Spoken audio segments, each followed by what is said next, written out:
Now this is mostly intended to be a single player hero, so a few of his abilities are going to have some cinematic qualities that may not function perfectly in multiplayer maps, but are certainly not outside the bounds of what can be scripted into a way that works. Let's see this one.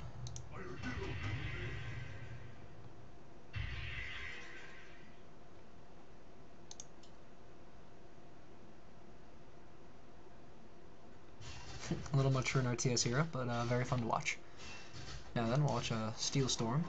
So he's going to wind up, spin faster each time, and then find some way to everybody within a certain distance and hit them. Now he's getting a lot of misses over there. That's from his passive ability. Let's try another spinner.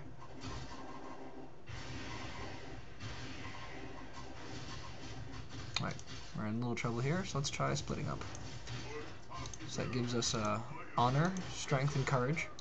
It serves as tank, damage, and healer for the group. So the inventory is disabled while he's in this form, or these forms, but there's a lot of power in here.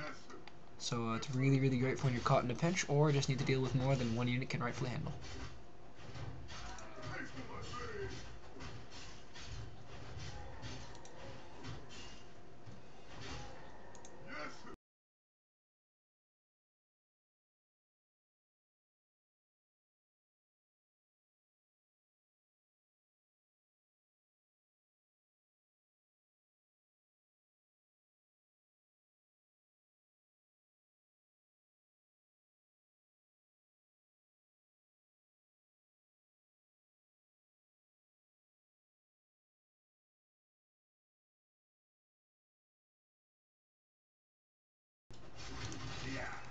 So use Blood Feast on the Ogre Magi. That'll keep our health up.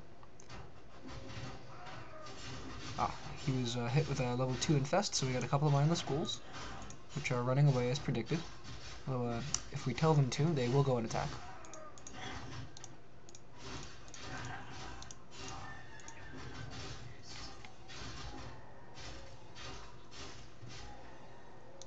Okay, now we've got a decent army with us. Let's go see what we can do.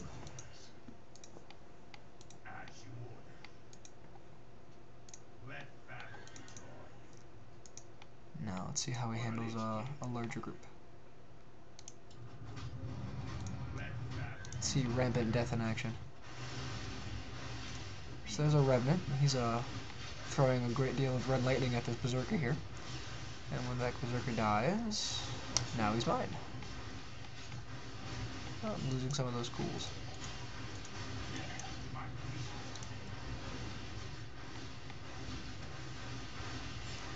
Now looks like we just might get a Drake. So this hero, as you can see, is very good at putting together his own little armies.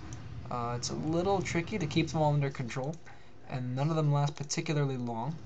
So his main focus is on getting an army up, dealing damage with it, and keeping himself alive.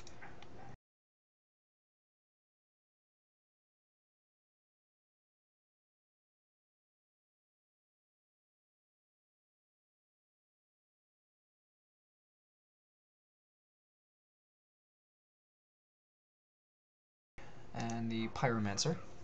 The Temporal Mage is a largely crowd control hero.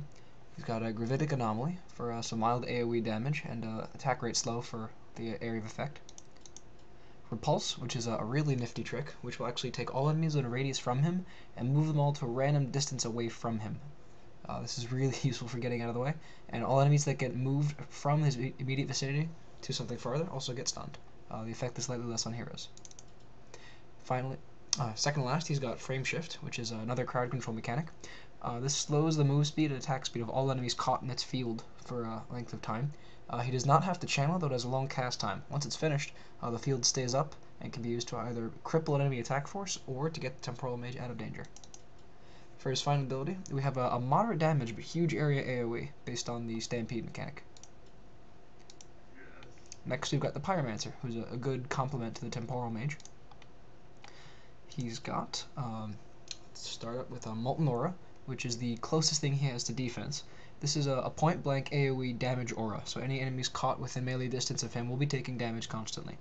He can't really defend himself, but the fact that enemies that are going to be taking hits while they try to attack him can disincentivize meleeers and other offensive units, hopefully causing whoever's in charge of the guys attacking us to decide better than to attack the Pyromancer. We don't want to give him any real defensive ability that would be outside the hero's purpose, but it is a very neat effect to see flaming enemies flying away from you despite the fact that you can't hurt them.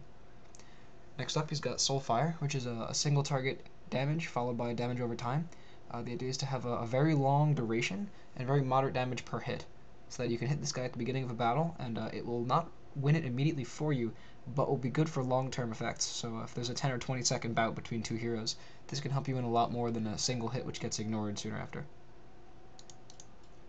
Finally, he's got a Phoenix Blast, which is a very short-range, high-damage cone AoE, really good for taking out 2 or 3 attackers. Oh, and his ultimate ability, Blazing Inferno, is a base killer.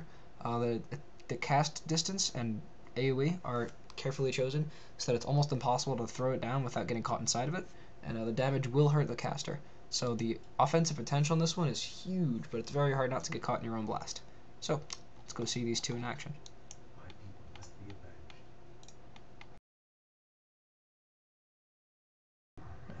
Now, the frame shift will help keep all the enemies from dealing too much damage to us. Let's go ahead and drop Soulfire onto the big guy. Keep him from being too much of a pain. See, these are a little too close for comfort, so let's give our caster some space. Finish him off with a Gravitic Anomaly, and finish him off with a Phoenix. Ah, we have a straggler.